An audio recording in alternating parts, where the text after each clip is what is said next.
एक बार नारद हिमालय में गंगा तट के पास स्थित एक गुफा में तपस्या कर रहे थे। उनकी कठोर तपस्या को देख इंद्रदेव भयभीत हो गए। उन्हें डर लगने लगा कि कहीं नारद तपस्या से उनका सिंहासन न छीन ले। इसलिए इंद्रदेव ने कामदेव को धरती पर भेजा और नारद की तपस्या भंग करने के लिए कहा। कामदेव धरती पर आए और नारद के चारों ओर मनमोहक कृत्रिम वातावरण बनाया। चारों तरफ सुगंधित फूलों की महक छा गई। वसंत ऋतु का मौसम आ गया। चिड़िया और अन्य पक्षियों की मधुर आवाज़ें गूंजने लगी। धीमी धीमी हवाएं चलने लगीं।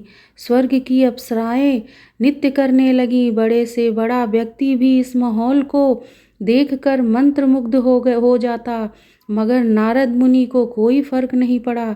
वे अपनी तपस्या में लीन रहे। कामदेव का जादू देवर्षि नारद पर नहीं चला।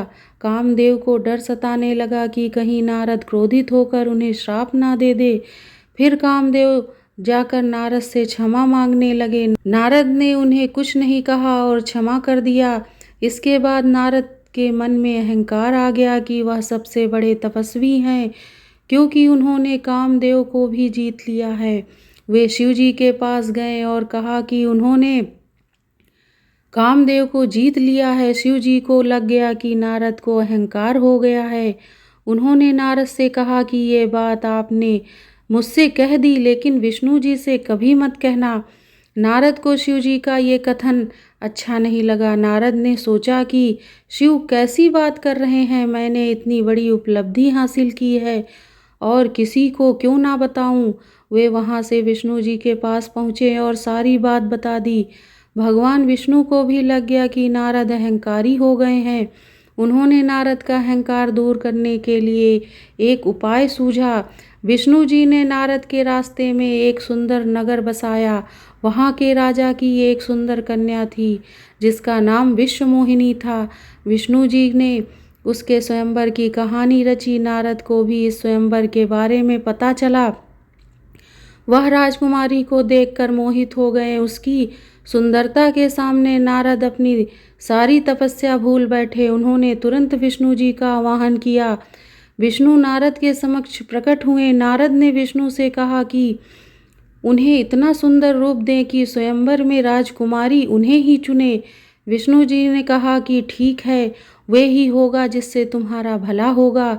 विष्णु जी के तथास्तु कहते ही नारद का मुख बंदर यानी वानर के समान हो गया। नारद को इस बात का बिल्कुल भी अंदाजा नहीं था। उन्हें लगा कि विष्णु जी ने उन्हें सुंदर रूप दिया है। वे खुशी खुशी स्वयंवर में चले गए। जैसे ही वे स्वयंवर में पहुंचे, हर कोई देखकर उन्हें हंसने लगा। नारद को माजरा समझ में नहीं आया। बाद में भगवान विष्णु स्वयं वहां प्रकट हुए और विश्वमोहिनी ने उनके गले में वरमाला डाल दी। ये देखकर नारद को बहुत क्रोध आया। तब विश्वमोहिनी ने हंसकर कहा कि नारद जी, एक बार दर्पण में अपना मुख तो देखिए। नारद ने वहां जलाशय में अपना मुख देखा तो वानर मुख नजर आया। उन्हें बहुत क्रोध आया और उन्होंने विष्णु जी को श्राप दे दिया कि जैसे मैंने नारी का वियोग सहन किया है, उसी प्रकार आपको भी पत्नी का वियोग सहन करना पड़ेगा। जब विष्णु जी की माया समाप्त हुई तो नारद मुनि का अहंकार खत्म हो गया। उन्हें अपनी गलती का एहसास हुआ। देवर्षि नारद ने विष्णु जी से क्षमा मांगी।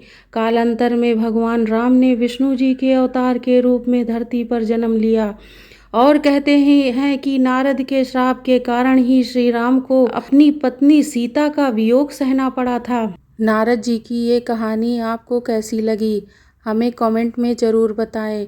वीडियो को लाइक शेयर ज़रूर करें। और हाँ, अभी तक आपने चैनल को सब्सक्राइब नहीं किया तो सब्सक्राइब ज़रूर करें। धन्यवाद।